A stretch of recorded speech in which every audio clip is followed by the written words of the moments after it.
The blistering sun beat down on Margaret Mitchell's tear-stained face as her father dragged her toward the weathered chapel on the outskirts of Republic, Washington Territory, in the summer of 1878.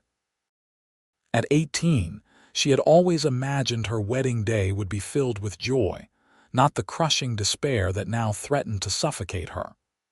"Pa, please," she begged, her voice barely above a whisper as she stumbled over the uneven ground. "Don't make me do this." Henry Mitchell didn't even glance back at his daughter. His grip on her wrist tightened until she winced in pain. "The deal is done, Margaret. Amos Jenkins paid good money for you, and he's going to get what he paid for."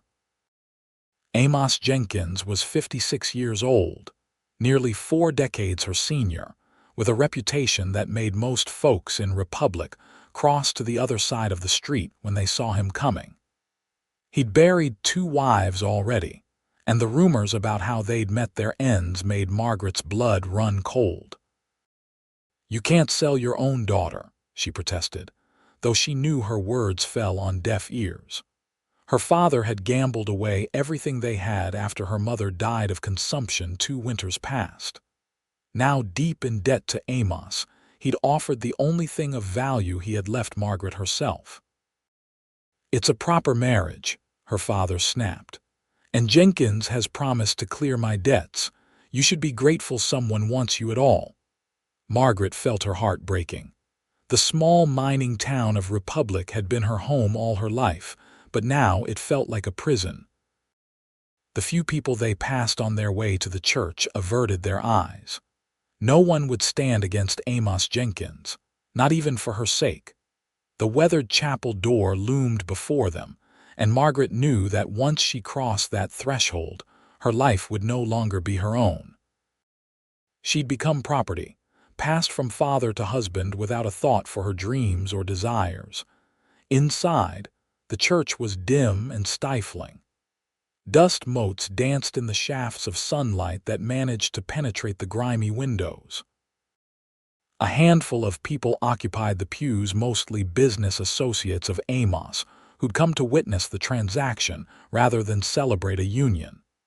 And there, at the altar, stood Amos himself, dressed in his finest black suit that did nothing to disguise his massive girth or the yellowish tinge of his skin.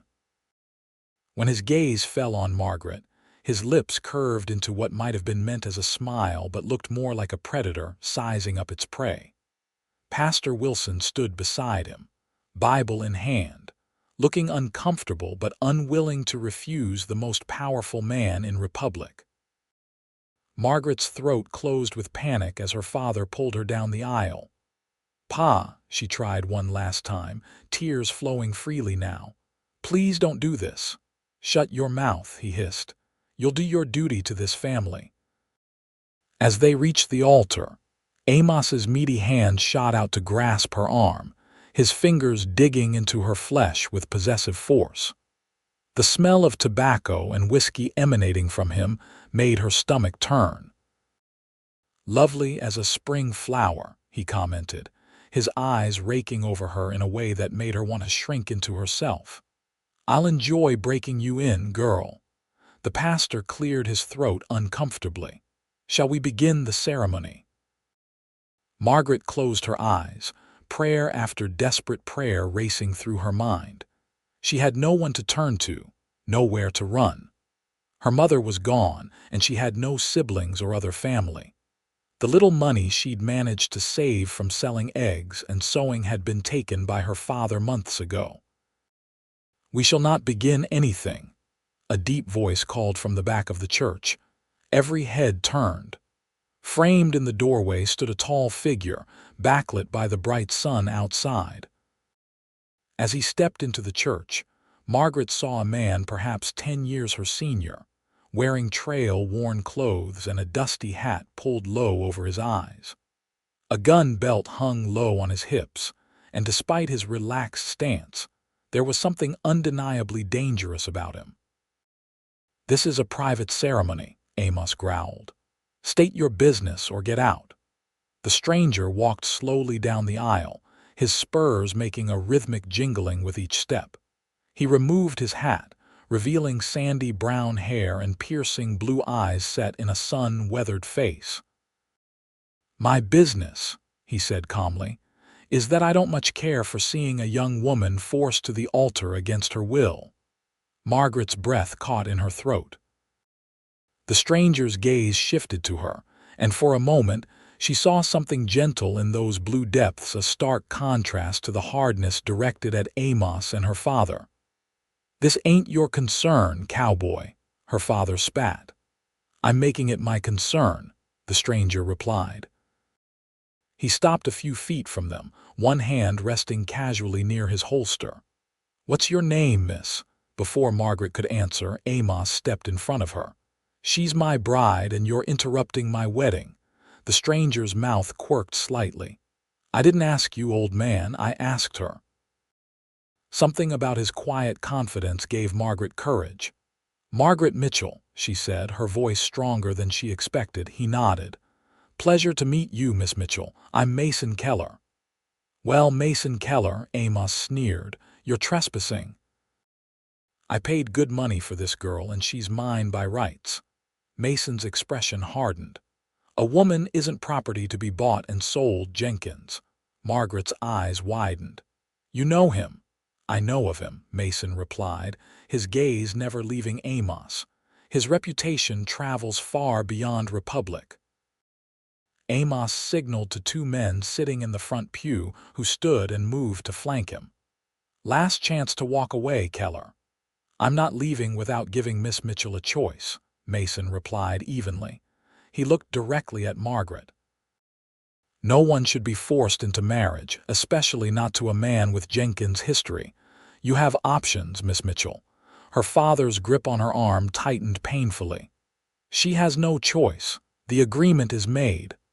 "What agreement would that be?" Mason asked. "The one where you sold your daughter to pay your gambling debts.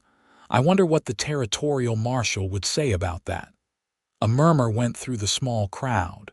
Margaret felt a flicker of hope ignite in her chest. "This is absurd," Amos sputtered, his face reddening. "Pastor, continue with the ceremony." Pastor Wilson hesitated, glancing between Amos and Mason. Perhaps we should, Miss Mitchell," Mason interrupted, his voice gentle but firm. "I'm offering you a choice. You can stay here and go through with this, or you can walk out that door with me right now. I have a horse waiting outside. I'm heading to Montana Territory. It's not an easy life, but you'd be free to make your own decisions." Margaret stared at him, hardly daring to believe what she was hearing. A stranger, offering her freedom when everyone else in her life had failed her. "She's not going anywhere," her father growled, yanking her backward. Mason's hand moved to his gun. "Let her go. Let her decide for herself." Time seemed to stand still as Margaret looked between the faces surrounding her, her father's anger, Amos's possessive rage, Pastor Wilson's discomfort, and Mason's steady resolve. In that moment, she knew what she wanted. With a sudden burst of strength born from desperation, she wrenched her arm free of her father's grasp. "I choose to leave," she declared, backing away from both her father and Amos. Amos lunged for her, but Mason's gun appeared in his hand with startling speed. "Touch her again and it'll be the last thing you do." "You can't take what's mine," Amos snarled. "She was never yours," Mason replied calmly. "Miss Mitchell, I suggest we depart." Margaret didn't need to be told twice. She gathered her skirts and moved quickly toward Mason, who kept his gun trained on Amos and his men. "You'll regret this, girl," her father called after her. "When he's done with you, don't come crawling back." The words stung, but Margaret didn't falter. She reached Mason's side, and he began backing toward the door with her. "This isn't over, Keller," Amos threatened. "You're dead if you ever show your face in Republic again." "I wasn't planning on coming back," Mason replied. "Miss Mitchell, are you ready?" She nodded, unable to speak past the lump in her throat. "Then let's go." Together, They backed out of the church into the blinding sunlight. A beautiful chestnut mare stood waiting, and Mason quickly helped Margaret onto the saddle before mounting behind her. "Hold tight," he murmured. And then they were galloping away, leaving the church, Amos Jenkins and her father behind. As the wind whipped through her hair and the town of Republic grew smaller behind them, Margaret felt something strange bloom in her chest, a cautious, tentative freedom that brought tears to her eyes, even as her lips curved into a smile. She had no idea who this man was or what awaited her, but for the first time in longer than she could remember, she had made her own choice. Mason kept the horse at a steady gallop for nearly an hour, putting as much distance between them and Republic as possible, before slowing to a more sustainable pace. Margaret sat rigidly in front of him, her back barely touching his chest despite the motion of the horse. "Are you all right, Miss Mitchell?" he asked, his voice close to her ear. She nodded stiffly. "Yes, thank you, for what you did back there." "No need for thanks. No decent man could stand by and watch that." They rode in silence for a while, the rhythm of the horses' hooves a soothing counterpoint to Margaret's racing thoughts. The landscape changed gradually around them as they moved away from Republic's mining territory toward more open country. "Mr. Keller," she finally ventured, "where exactly are we going? I've got a small claim outside Helena, Montana territory. Good land, running water. I was in Republic selling some horses I'd broken." He paused. "But I should be clear, Miss Mitchell. My offer was to take you away from that situation. You don't have to come with me all the way to Montana if you don't wish to. I can take you to Spokane Falls if you'd prefer. You might find work there." Margaret considered this. Spokane Falls was larger than Republic, but she knew no one there, had no money, and few skills that would earn her a living. And Amos Jenkins had connections throughout Washington territory, if he was determined to find her. "I think," she said slowly, "that I'd like to go as far from Washington territory as possible." She felt rather than saw his nod. "Montana it is, then. It's rough country but beautiful. We'll need to stop in the next town to get you some proper traveling clothes and supplies." The mention of supplies made Margaret realize how unprepared she was for this journey. She had literally nothing but the clothes on her back, a simple blue dress she'd made for church, not for riding across territories. "Mr. Keller, I have no money," she admitted, embarrassment heating her cheeks. "My father took everything I had." "Don't worry about that now," Mason replied easily. "We'll sort it out." They traveled until dusk, when Mason guided the horse off the main trail toward a small creek lined with cottonwoods. He dismounted first, then offered his hand to help Margaret down. Her legs nearly buckled when she hit the ground, unaccustomed to so many hours on horseback. Mason steadied her with a hand on her elbow, releasing her the moment she found her balance. "Sorry about the long ride. I wanted to make sure we weren't followed." "Do you think they might come after us?" she asked, glancing nervously over her shoulder. "Jenkins isn't the type to let go of something he thinks belongs to him," Mason replied frankly. "But we've got a good head start, and I know these trails better than most." He busied himself making a small camp, unsaddling the horse and gathering firewood while Margaret stood awkwardly to the side, unsure how to help. When he noticed her uncertainty, he gestured to his saddlebags. "There's some jerky and hardtack in there if you want to get us something to eat. Creek water's clean enough for coffee." Grateful for the task, Margaret retrieved the food while Mason got a small fire going. The familiar activities helped calm her racing thoughts, though questions still swirled in her mind. As they sat by the fire eating their simple meal, Margaret finally found the courage to ask what had been bothering her most. "Mr. Keller, why did you do it? Why did you help me? You don't even know me." Mason was silent for a long moment, staring into the flames. I was in Republic for 3 days. Saw you in town, saw how your father treated you. Then I heard talk about Jenkins buying a bride. His jaw tightened. I've crossed paths with men like Jenkins before, men who think their money gives them the right to own people. There was something in his voice, a darkness that suggested personal experience. Margaret waited, sensing there was more. My sister, he finally said, still not looking at her. She was married off to a man like Jenkins when I was just a boy. By the time I was old enough to do anything about it, she was gone, didn't survive her 3rd year with him. I'm so sorry, Margaret whispered, understanding now his fierce determination in the church. He shook his head slightly. It was a long time ago, but when I heard about you, I couldn't ride away knowing what was happening.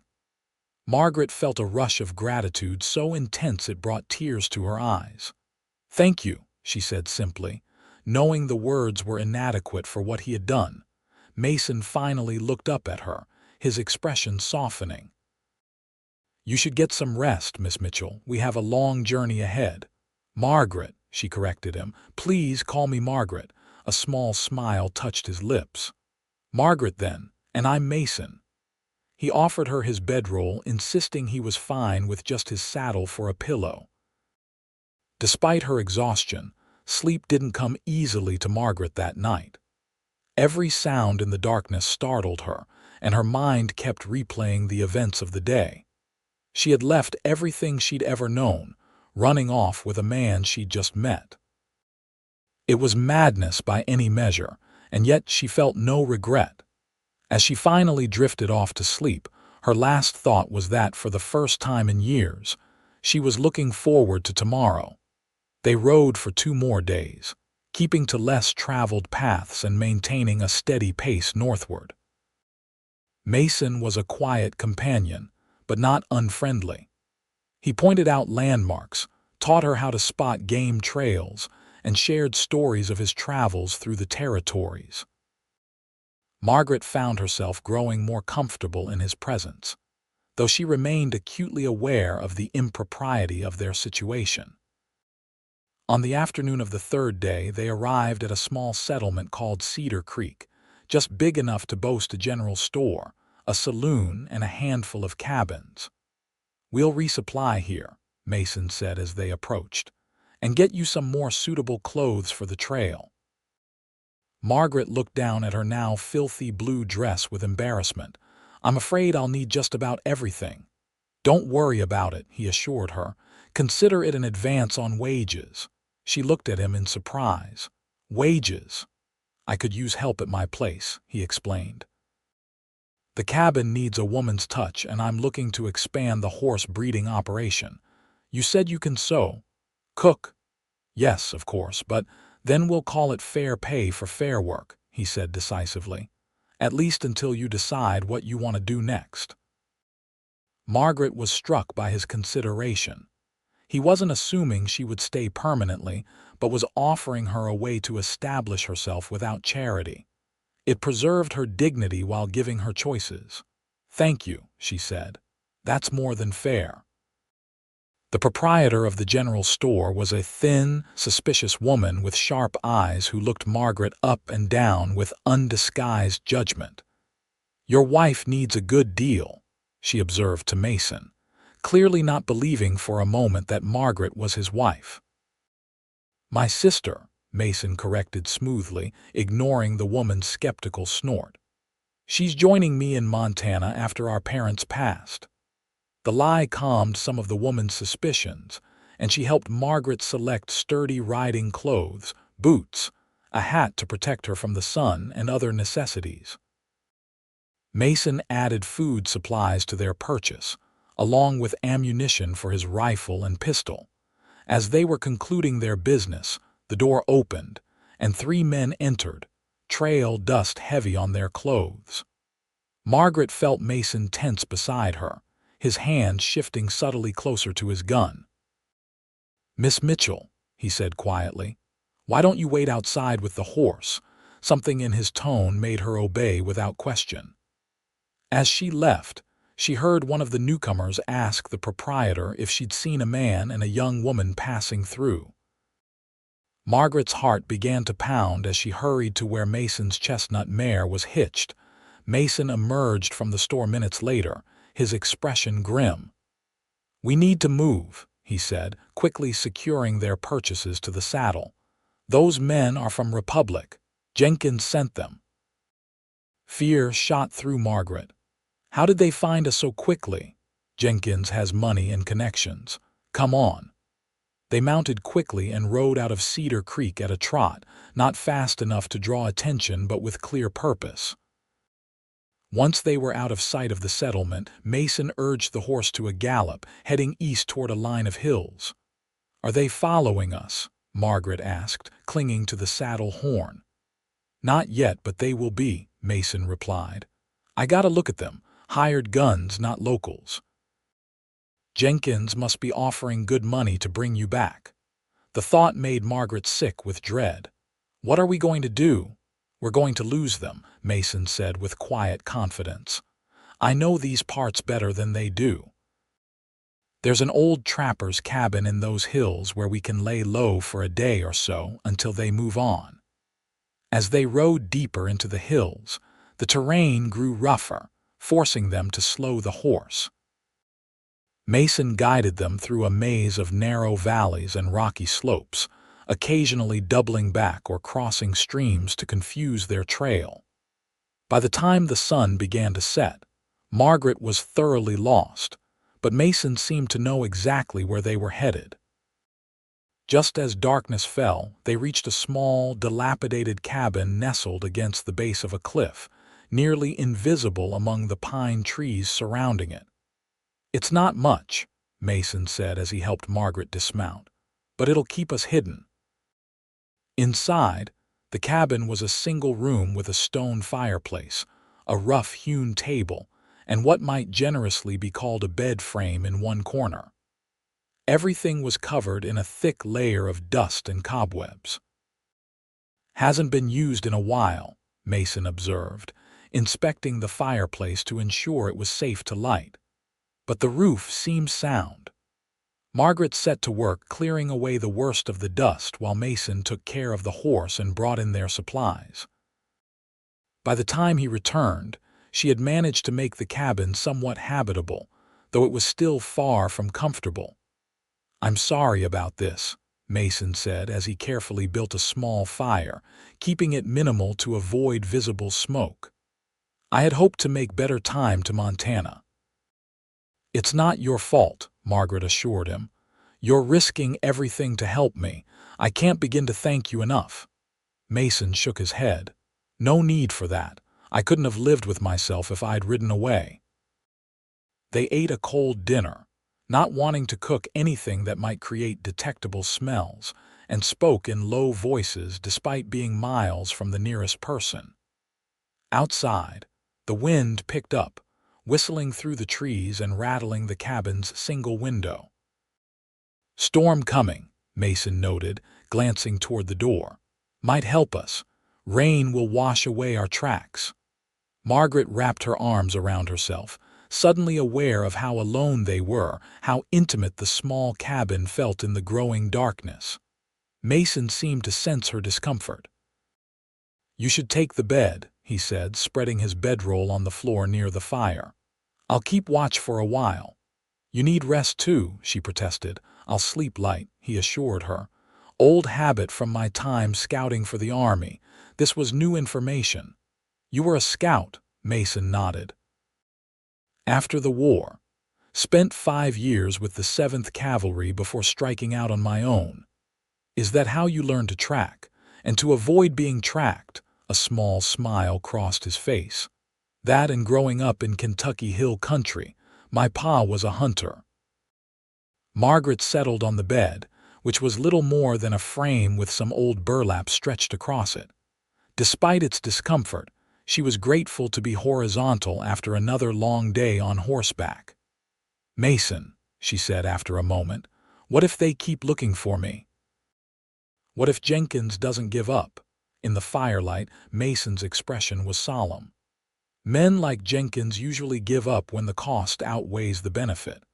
Right now, it's a matter of pride for him. But the farther we get, the less likely he is to keep paying men to search. Once we reach Montana, you'll be beyond his reach. And if he comes himself, Mason's hand rested briefly on his gun, then he'll regret it. The quiet certainty in his voice should have frightened her, but instead, Margaret felt strangely safe. This man, who had been a stranger just days ago, was now risking his life to protect her freedom. As she drifted toward sleep, she wondered what kind of life awaited her in Montana, and if Mason Keller would remain in it once she was safely beyond Jenkins' reach. The storm arrived in the night with a fury that shook the old cabin. Rain lashed at the walls and thunder boomed overhead, but the roof held. Margaret woke several times, startled by particularly loud cracks of thunder, to find Mason still awake, sometimes standing by the window watching the darkness, other times sitting by the fire with his gun across his knees. By morning, the storm had passed, leaving behind a freshly washed world and, as Mason had hoped, no trace of their trail. They spent the day at the cabin, Mason venturing out only briefly to check for any sign of pursuit. "I think we're clear," he reported upon returning. "But we'll stay another night just to be sure. Tomorrow we'll head straight for the Montana border." They used the day to rest and prepare for the next leg of their journey. Margaret washed her hair in rainwater collected from the roof and changed into the new riding clothes they'd purchased in Cedar Creek's sturdy trousers, a cotton shirt, and a vest that Mason assured her was standard attire for women on the frontier, regardless of what Eastern sensibilities might dictate. When she emerged from behind the makeshift screen they'd arranged for privacy, Mason's gaze lingered on her for a moment before he quickly looked away. "Better for riding," he commented, his voice gruff. "You'll be more comfortable." He was right. The freedom of movement afforded by the trousers was unlike anything Margaret had experienced before.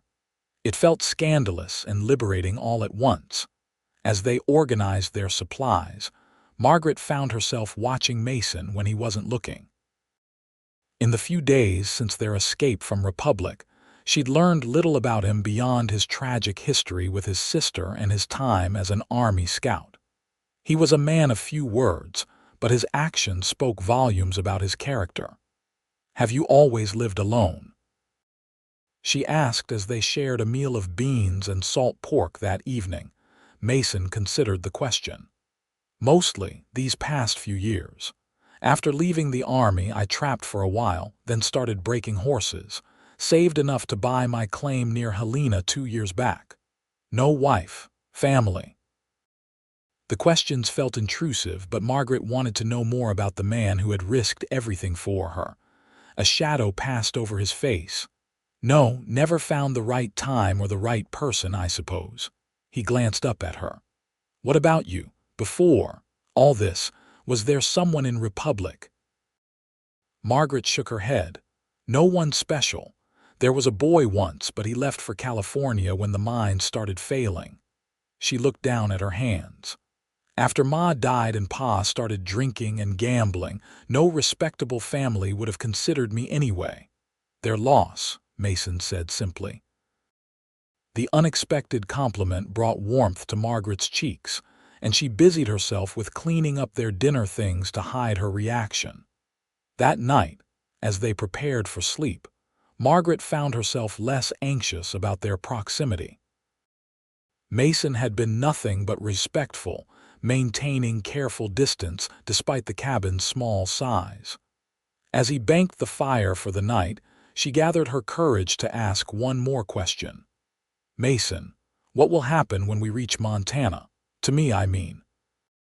He straightened, regarding her thoughtfully in the dim light. "That depends on what you want, Margaret. My offer stands: you can work at my place for as long as you need, earn enough to start fresh somewhere else if that's what you choose. And if I don't want to leave?"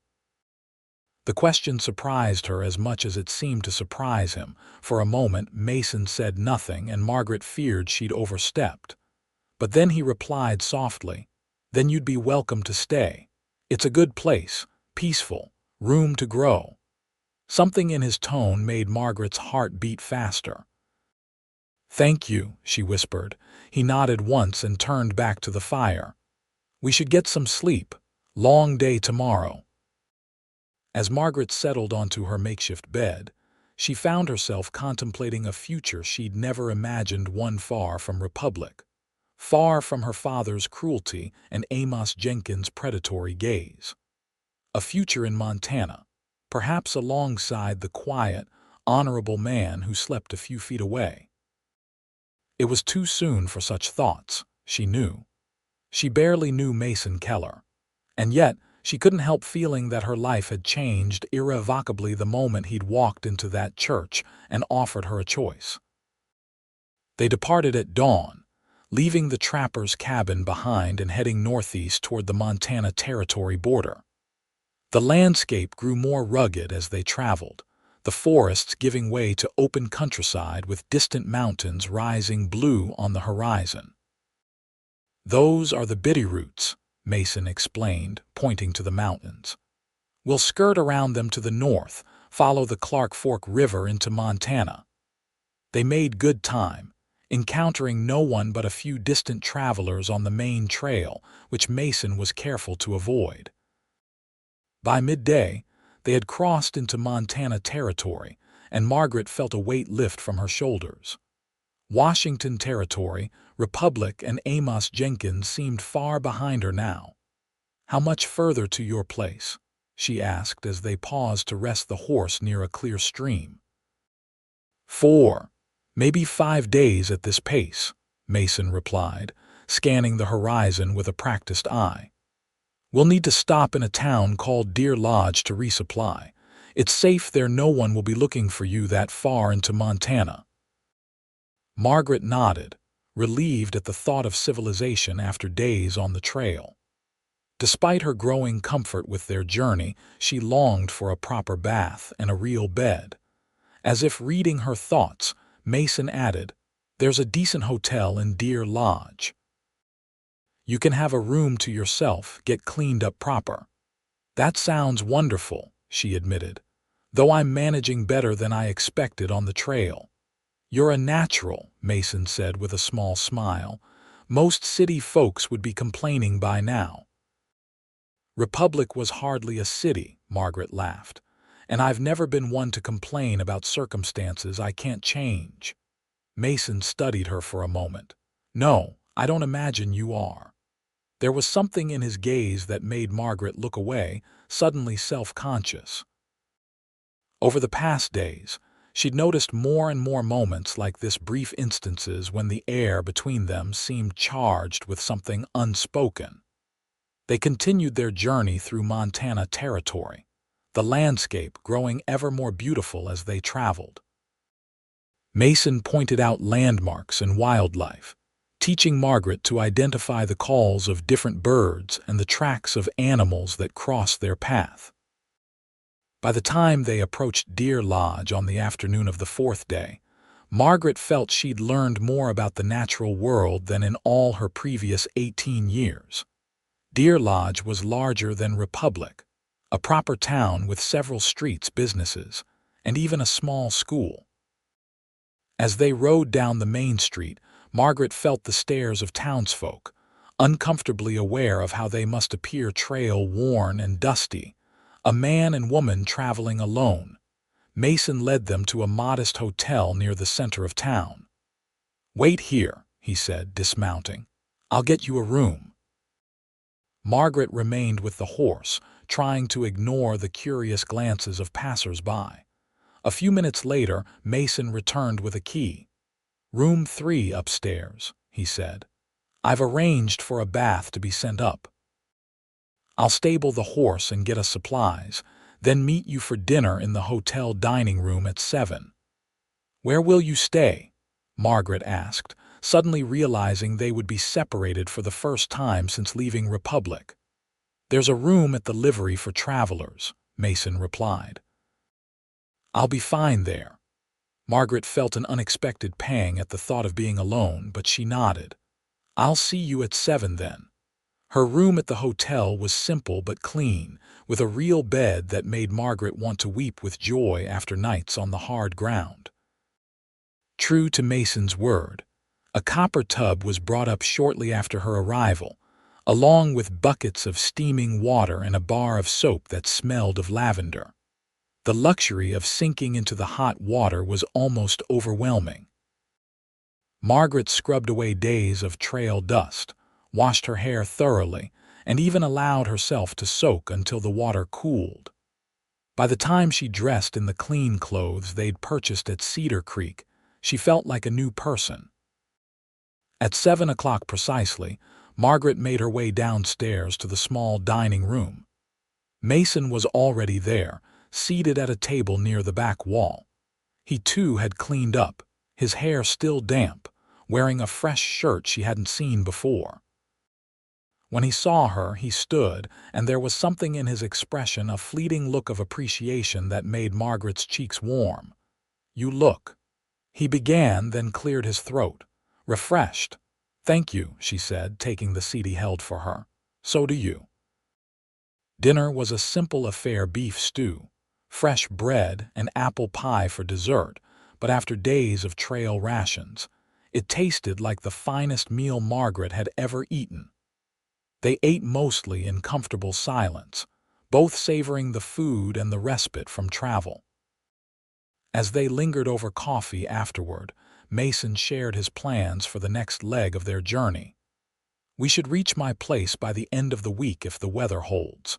It's about 30 miles northeast of Helena, near the Missouri River." "What's it like?" Margaret asked, curious about the place that might become her home, at least temporarily. Mason's expression softened. "It's good land. 20 acres with a creek running through it. Cabin's not fancy, but it's solid. Built it myself. There's a small stable for the horses, a vegetable garden that's probably overrun with weeds by now, and open grazing land beyond." The affection in his voice when he spoke of his home was unmistakable. This wasn't just a place he owned, it was a place he loved. "It sounds wonderful," Margaret said sincerely. "It's peaceful," Mason replied. "Remote enough for privacy, but not so far from Helena that you can't get supplies or see people when you want to." When he said "you" rather than "we," Margaret wondered if he was reminding her that her stay might be temporary, that she still had choices to make about her future. After dinner, Mason walked her back to her room, maintaining a respectful distance as they climbed the stairs. At her door, he paused. "We'll leave after breakfast around 8, he said. "Is that all right?" "Of course," Margaret replied. Then impulsively she added, "Thank you, Mason, for everything." He looked uncomfortable with her gratitude. "Get some rest." "Good night, Margaret." "Good night." Inside her room, Margaret sat on the edge of the bed, contemplating how dramatically her life had changed in less than a week. She'd gone from facing a forced marriage to a monster, to traveling across territories with a man who treated her with unfailing respect and kindness. A man who, she was beginning to realize, stirred feelings in her that she'd never experienced before. It was too soon for such thoughts, she reminded herself. She barely knew Mason Keller. Once they reached his homestead, once the urgency of their flight from Republic faded, things might change between them. For now, she would focus on the journey and the sanctuary he was offering her. With that resolution, Margaret climbed into the first real bed she'd slept in since leaving Republic and fell into a deep, dreamless sleep. The remainder of their journey to Mason's homestead passed without incident. They traveled through increasingly beautiful country, crossing rolling hills and wide valleys, fording streams and passing scattered settlements. The weather remained fair, allowing them to make good time. As they rode, Margaret found herself opening up more to Mason. sharing stories of her childhood in Republic before her mother's death, when life had been simpler and happier. In turn, he spoke a little more about his past growing up in Kentucky, his time as an Army scout, and his decision to claim land in Montana. "I was tired of working for others," he explained as they made camp on the night before they were due to reach his homestead. "Wanted something that was mine, something I could build with my own hands." "And the horses?" Margaret asked, curious about the business he'd mentioned. "Always had a way with them," Mason said with a hint of pride. "Even as a boy, figured breeding and training good stock would be a steady living. Montana needs strong horses." His passion for his work was evident, and Margaret found herself imagining what it would be like to be part of that life, helping with the horses, tending a garden, making a real home out of his cabin. It was a dangerous train of thought, she knew. Mason had offered her shelter and work, not a future together. The next morning they set out early, Mason clearly eager to reach home. By midday, he was pointing out landmarks familiar to him, a distinctive rock formation, a bend in the creek they followed. "Almost there," he said, a new lightness in his voice. "Just over that rise." As they crested the hill, Mason's homestead came into view below them. A sturdy log cabin nestled against a backdrop of pine trees, a small stable and corral beside it, with open meadows stretching beyond. A creek wound through the property, its banks lined with cottonwoods. In the distance, the Missouri River glinted in the afternoon sun. "It's beautiful," Margaret breathed, genuinely impressed. The setting was idyllic, the kind of place she'd only read about in books. Mason was watching her reaction carefully. "It's not much yet," he said modestly, "but there's potential." They rode down to the cabin, where Mason dismounted and helped Margaret down. He looked around the property with a critical eye, noting what had changed in his absence. "Garden's overrun like I thought," he observed. "Fencing needs some repair, but otherwise everything looks sound." He led Margaret to the cabin, hesitating slightly before opening the door. "It's not fancy," he warned. Inside, the cabin was simple but well constructed, with a main room featuring a stone fireplace, a solid wooden table and chairs, and shelves holding books and household items. A doorway led to a smaller room that Margaret assumed was Mason's bedroom. Everything was neat but distinctly masculine, with few decorative touches. "It's lovely," Margaret said sincerely. "You built this yourself?" Mason nodded, looking relieved at her approval. "Took most of a year. The bedroom's through there," he said, nodding to the doorway. "You can have it." "I'll sleep out here." "I couldn't take your bedroom," Margaret protested. "I insist," Mason replied firmly. "It's proper." That was that, it seemed. Mason showed her the rest of the property, the stable where he kept his breeding stock, currently empty except for their chestnut mare, the workshop where he made repairs, the creek where clean water could be drawn, and the overgrown garden that had once provided vegetables. "I've been thinking," he said as they stood looking at the garden.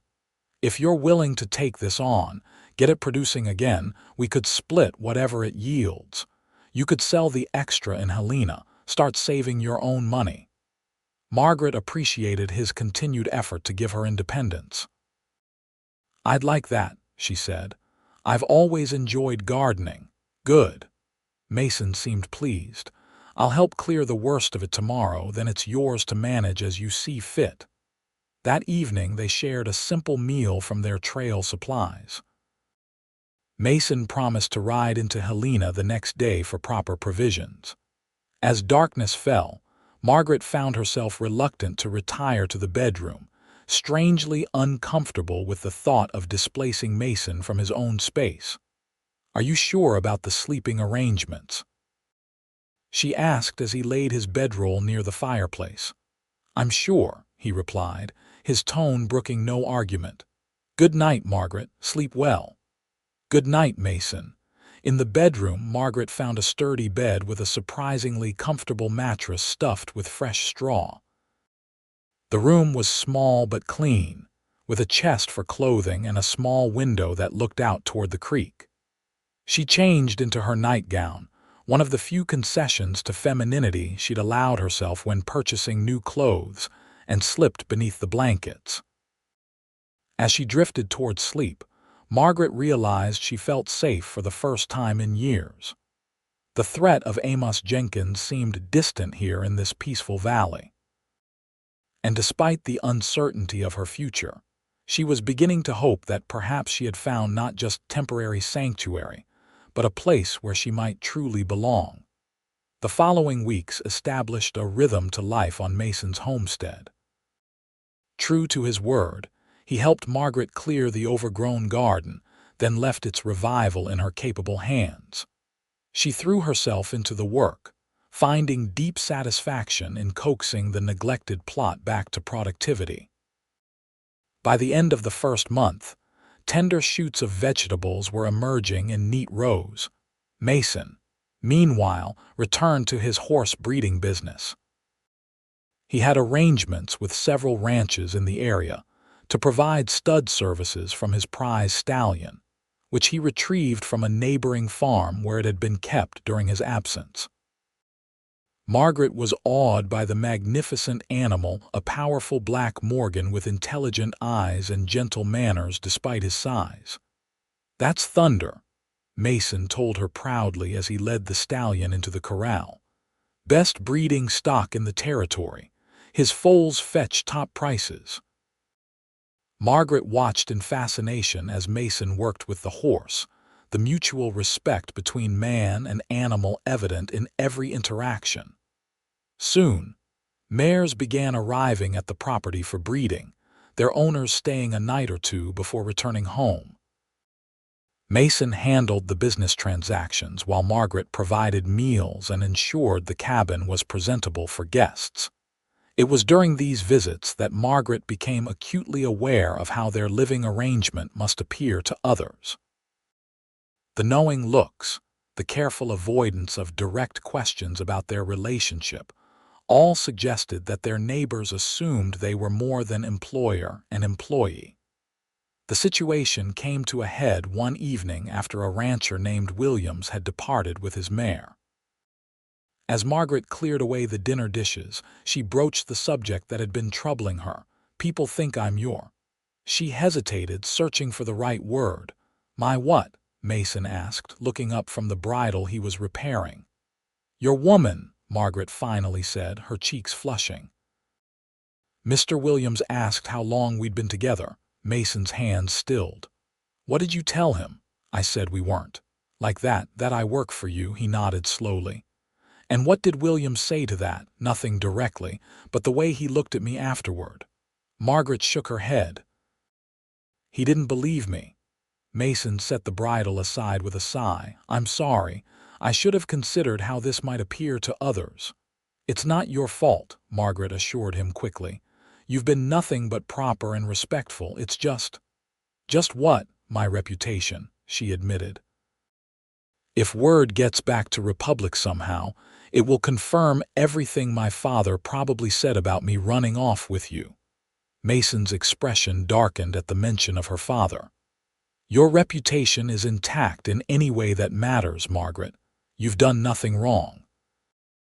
"I know, but nothing," he interrupted gently. "The opinions of gossips don't change the truth, and the truth is that you're a respectable woman working honestly for your keep." His staunch defense warmed something inside her. "Thank you." Mason was quiet for a moment, considering something. "If it truly bothers you, there are options. I could build you a separate cabin on the property. Or, Margaret prompted when he didn't continue. A muscle worked in his jaw. "Or you could consider other employment in Helena. There's a school that needs a teacher's assistant. The mercantile often hires help. You'd have your own quarters in town, away from assumptions." The thought of leaving the homestead, of not seeing Mason daily, created an unexpected ache in Margaret's chest. Over the past weeks, she'd grown accustomed to his quiet presence, to sharing meals and work, to their evening conversations by the fire. The idea of giving that up felt like another loss, one she wasn't prepared to face. "I don't want to leave," she said softly. Mason's eyes met hers, something unreadable in their depths. "Then stay. Let people think what they will. We know the truth." From that evening on, something shifted between them.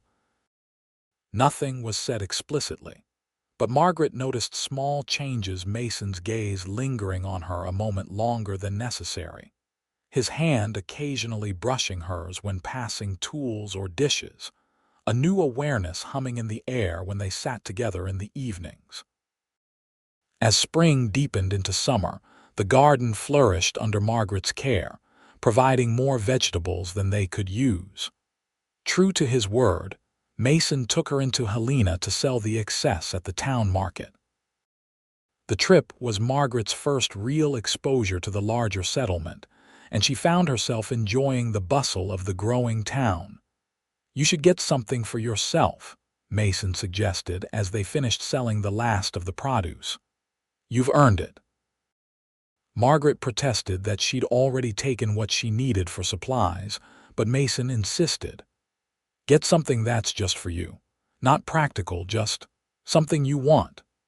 Touched by his thoughtfulness, Margaret finally selected a length of pretty blue calico fabric that she'd been admiring. "I could make a new dress," she admitted. "For Sundays." Mason nodded approvingly. "Blue suits you." It was a simple compliment, but it stayed with Margaret all the way back to the homestead, warming her from within. That evening, as they sat by the fire after dinner, Mason seemed preoccupied. He'd been quieter than usual during the ride home, occasionally glancing at Margaret when he thought she wasn't looking. "Is something wrong?" she finally asked. Mason stared into the flames for a long moment before answering. "I've been thinking about what we discussed before, about appearances." Margaret tensed slightly. "Yes, it occurs to me that there's another solution, one we haven't considered." He met her eyes steadily. "We could make it true." Margaret's heart began to race. Make what true? What people assume. Mason set aside the book he'd been pretending to read and leaned forward. "Margaret, these past months having you here, it's been good. Better than good. I know this isn't what you envisioned for yourself, and I'm not much of a catch by any measure, but are you asking me to marry you?" Margaret interrupted, hardly daring to believe what she was hearing. Mason nodded, his expression serious. "I am. Not for appearances' sake, though that would be settled too, but because I've come to care for you, more than I expected, more than might be wise given how we came together." Margaret sat very still, absorbing his words. Since fleeing Republic, she'd been focused on survival, on building a new life free from her father's control and Amos Jenkins' threats. She hadn't allowed herself to consider a future that included love or marriage. Yet here was Mason Keller, honorable, kind, steady Mason, offering her not just security but affection. And as she looked at him in the firelight, Margaret realized with startling clarity that her own feelings had evolved from gratitude to something far deeper. "You don't need to answer now," Mason added when she remained silent. "Take time to consider. I know it's not a grand offer, just this cabin, this land, a life that's sometimes hard, but yes," Margaret said simply. Mason blinked.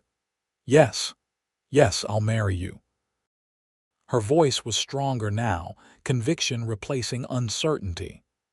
"Not for appearances' sake either, but because I care for you too, Mason, very much." For a moment, Mason seemed stunned by her acceptance.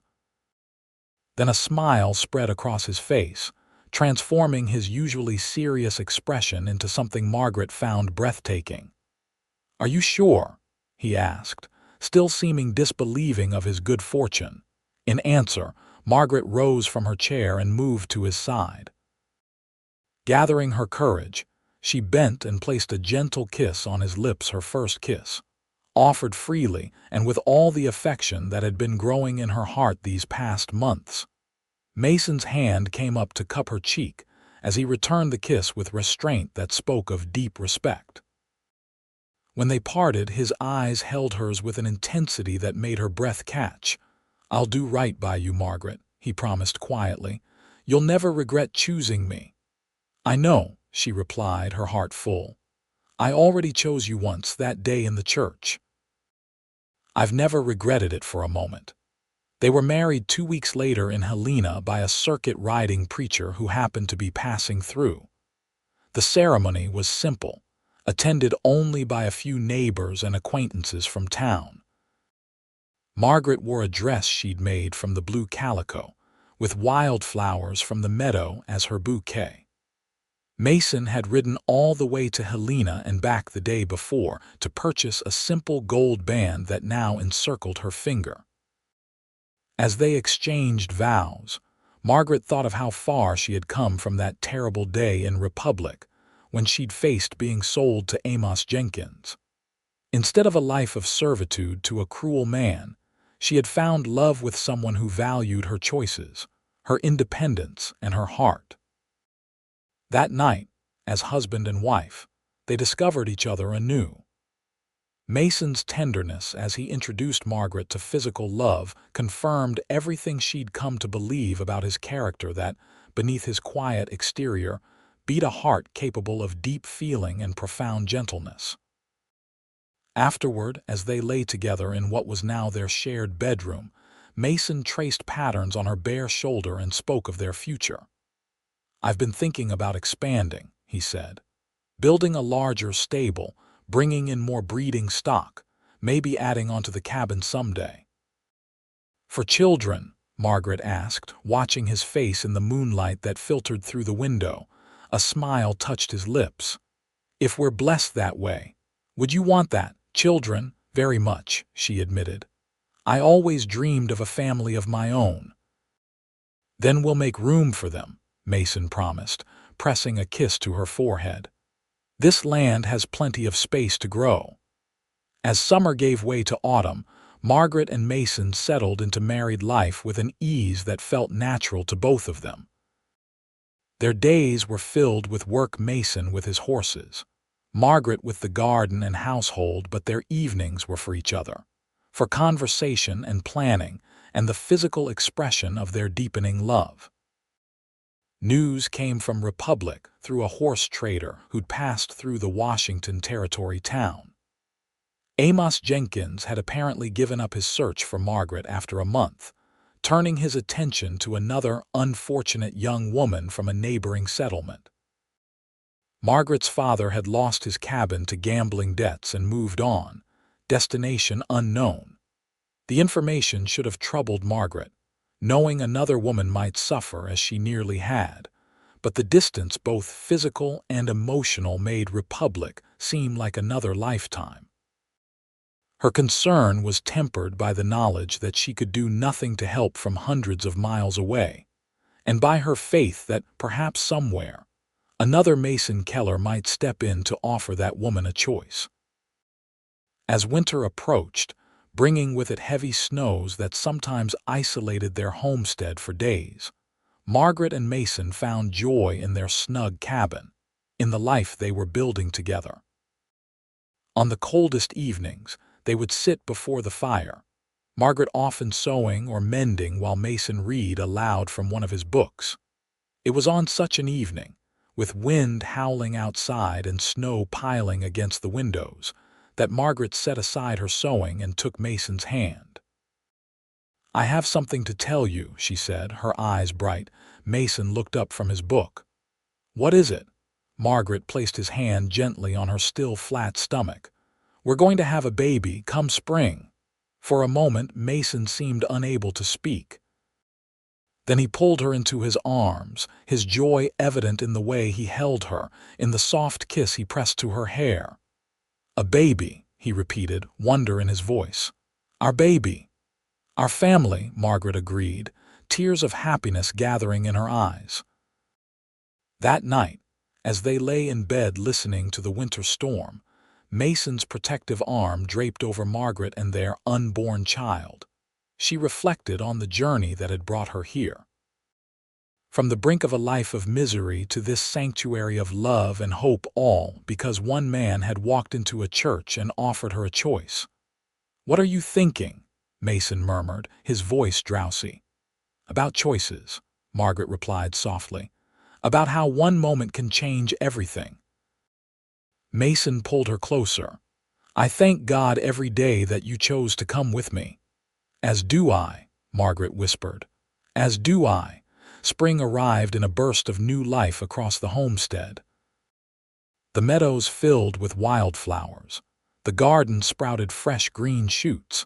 Mares heavy with foal grazed in the pasture, and Margaret's belly swelled with the child she and Mason had created together.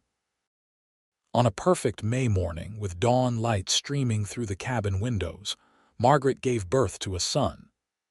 Mason paced anxiously outside the bedroom as the midwife from a neighboring farm attended to his wife, rushing in at the first cry of his newborn child.